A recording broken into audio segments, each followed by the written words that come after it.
बड़ी कोशिश कर रहे हैं। एक कुव्वत, एक ऐसी कुव्वत जिसके पीछे बहुत बड़ा हाथ है, शैतान का हाथ है। सोशल मीडिया से मुख्तलिफ तरीकों से लोगों के दिलो दिमाग को खराब कर रहे हैं। लेकिन याद रख लीजिए, ये पैगाम आखिरी है।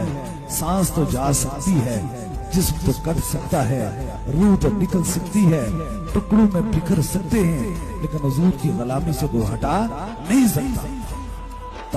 ये हमारी सांसें जब तक चलती हैं, ये आखिरी सांस भी यही आवाज कहेगी, ताजदारे खत्म नबूवत। इसलिए हुजूर के गुलाम हैं। हुजूर ने हमारी खातिर कितने दर्द उठाए, कितनी तकलीफ उठाई। इसलिए ये पैगाम आपकी समातों की नजर से बचो।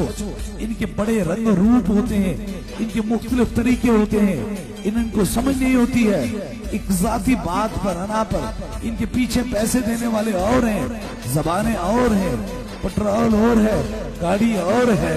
इसलिए हम इन्हें जानते हैं। आप किसी चले जाएंगे ऐसी जगह पर, मस्जिदों में मुख्तलिफ वाज़ व नसीहत करते हैं, उसको दरबारे अरिया बिलावला शरीफ को टॉपिक इसलिए बनाते हैं कि यहाँ हक की शमअ जलती है।